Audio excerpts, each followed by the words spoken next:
Muy buenos días, hermanos en Cristo y María. Hoy es lunes 7 de noviembre de 2022. Les habla el Padre Tomás Galarza Figueroa y este es su canal de gracia y bendición. Es lunes en la semana número 32 del tiempo ordinario y le pedimos al Señor toda la sabiduría que nos pueda hacer falta para leer esta palabra, para adherirla a nuestra vida, para hacer que florezca y dé frutos abundantes y que los recipientes de esos frutos sean nuestra gente, la gente con la que nos toca compartir la vida y aún aquellos que no conocemos, con los que nos encontramos en el camino, que dejemos en ellos el mejor olor a oveja, el mejor olor a santidad. La primera lectura fue tomada de la carta del apóstol San Pablo a Tito en el capítulo 1, versos 1 al 9. Pablo es un hombre que se ha dedicado al Evangelio después de su conversión y por ende a convertir gente al Evangelio verdadero, a la palabra de Dios. Tito es uno de esos conversos a quien él va a llamar hijo, porque realmente lo es en el Espíritu. Y a la vez lo va a colocar al frente de una iglesia, para que él pastoree esa iglesia, lo que nos deja claro que lo coloca allí en calidad de obispo. ¿Cómo se presenta Pablo al comienzo de esta primera lectura? Como siempre lo hace. Pablo, siervo de Dios y apóstol de Jesucristo. No es Pablo porque estoy aquí, porque yo mando, porque yo digo, porque yo ordeno. Soy Pablo el convertido, el apóstol de Jesucristo, el siervo de Dios. Y estoy aquí para suscitar la fe de los elegidos de Dios y el conocimiento de la verdad, que de acuerdo con la piedad lleva a la esperanza de la vida eterna.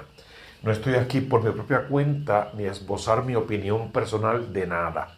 Estoy aquí para reflejarles la palabra de Dios, para que aumente su fe y su piedad, para que conozcan la verdad, esa verdad sea la que los hace libres y los conduzca a la consecución de la vida eterna.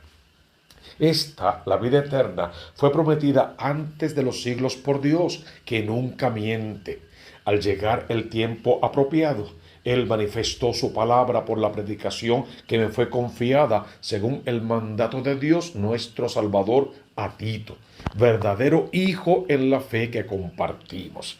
No es su hijo en la carne, es su hijo en el Espíritu. Comparten la misma fe y por ende la misma esperanza y están llamados a la misma obra de caridad, a atraer almas al cielo. Este es mi verdadero hijo, compartimos la fe. Gracia y paz de parte de Dios Padre y de Cristo Jesús, nuestro Salvador.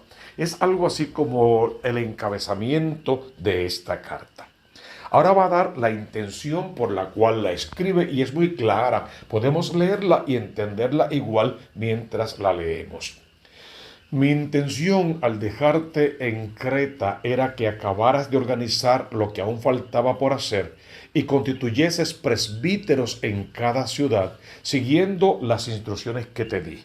Mi intención era dejarte como obispo de la iglesia de Creta. Vas a continuar los trabajos, vas a elegir hombres sabios, hombres de fe probada, hombres de buena fama y hombres llenos del Espíritu Santo, y lo vas a colocar como presbíteros, como sacerdotes al frente de esa iglesia, pero según las claras instrucciones que yo te di.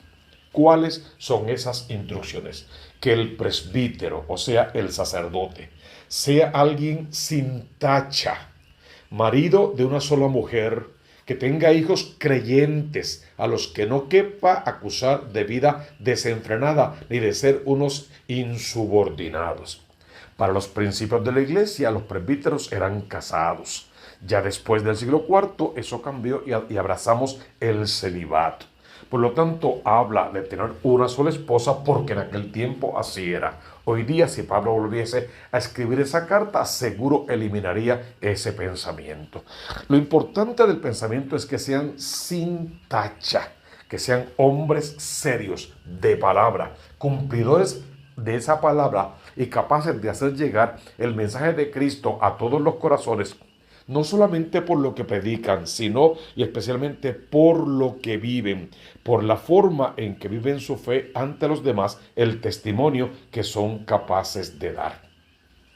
Porque es preciso que el obispo sea intachable, como administrador que es de la casa de Dios, que no sea presuntuoso, ni colérico, ni dado al vino, ni pendencioso, ni ávido de ganancias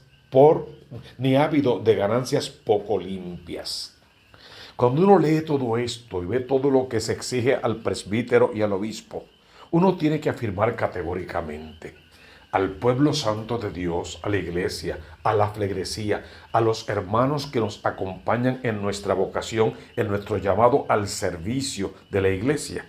Les compete ayudarnos en este caminar, ayudarnos con la corrección fraterna, con la llamada de atención oportuna cuando ven que algo no está funcionando bien, a tratarnos con el cariño necesario, pero a la vez con la distancia necesaria para que nosotros, que somos los responsables de la salvación de las almas, no echemos a perder nuestras propias almas.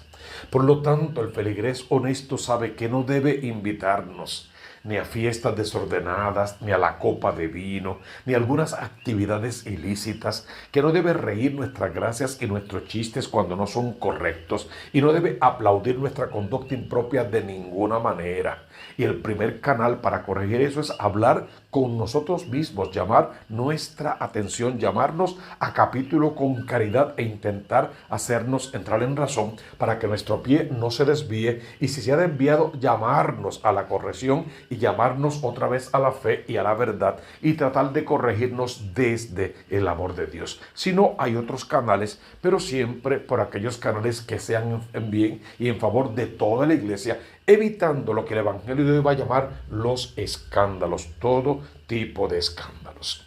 Es linda esta palabra porque mira cómo termina después. Al contrario, ha de ser hospitalario, amigo del bien, sensato, justo, piadoso, dueño de sí. Debe mostrar adhesión al mensaje de la fe de acuerdo con la enseñanza, para que sea capaz tanto de orientar en la sana doctrina como de rebatir a los que sostienen la doctrina contraria. Ese es un sacerdote, el que conoce y defiende su doctrina de cualquiera, pero más que eso, el que la pone en práctica con su propia vida, y es con su testimonio que atrae a la gente hacia Dios, porque decimos siempre, las palabras convencen, el ejemplo arrastra. Pablo nos da cátedra hoy de cómo debe vivir un consagrado, un hombre, una mujer de Dios que se ha consagrado a Dios y a su iglesia y que tiene que ser testimonio de vida para todos los demás. Oremos por nuestros sacerdotes, por la conversión diaria de todos, por la perseverancia hasta el final y por la santidad a la que están llamados. Oremos por más vocaciones para la iglesia, que estos jóvenes que se van a entregar estén conscientes de aquello a lo que se entregan para que sean cabales, lo cumplan perfectamente bien y a la vez atraigan otros jóvenes a la casa de papá. ¿Cómo reza el Salmo responsorial de hoy, el Salmo 23? Esta es la generación que busca tu rostro, Señor. Del Señor es la tierra y cuanto la llena, el orbe y todos sus habitantes. Él la fundó sobre los mares, Él la afianzó sobre los ríos. ¿Quién puede subir al monte del Señor? ¿Quién puede estar en el recinto sacro? El hombre de manos inocentes y puro corazón, que no confía en los ídolos. Ese recibirá la bendición del Señor, le hará justicia el Dios de salvación. Esta es la generación que busca al Señor, que busca tu rostro, Dios de Jacob. Léelo en casa, por favor, léelo y reléelo hasta que Dios te hable al corazón y tú puedas hablar con Dios con las mismas palabras del Salmo 23. El evangelio que la iglesia nos ha regalado está tomado según San Lucas en el capítulo 17, versos 1 al 6. En aquel tiempo dijo Jesús a sus discípulos: es imposible que no haya escándalos, pero hay de quien los provoca. Y esa frase es fundamental. Los escándalos no los vamos a poder evitar dentro y fuera de la iglesia. Exagerando un poco, hasta el mismo Jesús escandalizó a unos cuantos cuando él pasó por este mundo. Claro, él escandalizó a aquellos contrarios. Se escandalizaban porque él llevaba las cosas por su nombre y ponía cada cosa en su lugar, y no les convenía y no les gustaba a ellos porque los desencumbraba. Sin embargo, está repitiendo hoy el evangelio que los escándalos son inevitables. Ahora bien, ay del que provoque el escándalo. Y por la misericordia de Dios yo añadiría, ay del que provoca el escándalo y luego no se arrepiente, no pide perdón y no cambia su conducta. Porque aún el que escandaliza, arrepentido de verdad, pidiendo perdón de verdad, pagando sus cuentas pendientes y cambiando su conducta de verdad y aprendiendo a vivir en santidad, como lo hizo San Pablo y como lo han hecho tantos otros santos, a San Agustín y otros más a través de toda la historia. El que escandaliza y no se arrepiente, el que daña y no repara, el que se vanagloria de sus malas obras y el que se ríe de los caídos, definitivamente pobre de él. ¿Qué dice el Evangelio? Al que escandaliza a uno de estos pequeños, más le valdría que lo ataran al cuello una piedra de molino y lo arrojasen al mar. Eso es mucho decir, porque básicamente es el castigo de la muerte lo que están pidiendo. Pero en fin de cuentas es a nivel espiritual, es la muerte del alma. Es no poder ver nunca más a Dios para la eternidad. Es vivir siempre separado del amor de Dios, que es la peor muerte que podemos experimentar. Tengan cuidado. Y mira qué bonito va a decirlo ahora. Fuerte pero bonito. Tengan cuidado. Si tu hermano te ofende, repréndelo. Y si se arrepiente, perdónalo. Si te ofende 7 veces en un día, 7 veces vuelve a decir me arrepiento, lo perdonarás. Es el perdón a la enésima potencia.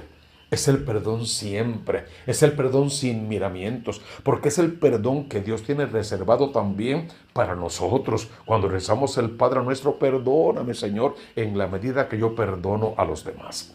Estamos llamados a perdonar y a dar oportunidades al otro. El mismo perdón que queremos recibir de Dios y la misma oportunidad que de Dios necesitamos. Entonces, a arrepentirnos nosotros de nuestros pecados y a pedirle perdón a Dios. Y con la misma a perdonar a cualquiera que nos ha ofendido, llega arrepentido y muestra un cambio de conducta y quiere acercarse a la casa de papá, vivir en sus atrios, alimentarse de la vida sacramental y crecer en santidad. Entonces los apóstoles, cuando vieron todo esto, fueron a Jesús y le dijeron, Señor, aumentanos la fe. Y la respuesta de Jesús me encanta, porque al final lo que quiere decirles, no hace falta aumentarles la fe. Con la mucha o poca que tengan, si la pusieran en práctica de verdad, si la pusieran a dar frutos abundantes, si la ejercitaran, con esa que tienen, lograrían grandes milagros, grandes cosas, cosas impensables, insospechables. Y luego da una hipérbole que ni siquiera tiene que ver con la salvación. Si con la fe que tienes le dijeses a esa montaña, muévete de ahí, o a ese árbol, arráncate de ahí y plántate en el mar, lo haría. Es una hipérbole para decirte, con la fe puesta en Cristo, con los ojos fijos en Jesús, puedes hacer los mismos milagros que hizo Jesús, dice la palabra, y aún cosas mayores. Porque todo será en nombre de Cristo, para la gloria de Cristo, por la sangre de Cristo derramada en la cruz y por la salvación de todas las almas. Señor, aumentanos la fe. Y déjanos ver que con esta mucha o poca que tengamos, podemos realizar tu obra en este mundo, atraer y salvar almas. Y de esa manera, Señor, entonces sí podrá ser cierto todo lo que tu palabra dice, que estarás con nosotros, que nos acompañarás siempre, que estás de nuestra parte y que no se perderá ninguno de aquellos que nos has dado. Glorificamos tu nombre, te alabamos, te bendecimos, te pedimos que te quedes con nosotros y de nuestra parte y nos acompañes en el camino de la santidad, hasta que juntos como iglesia simplemente podamos decir, todo lo demás vendrá por añadidura.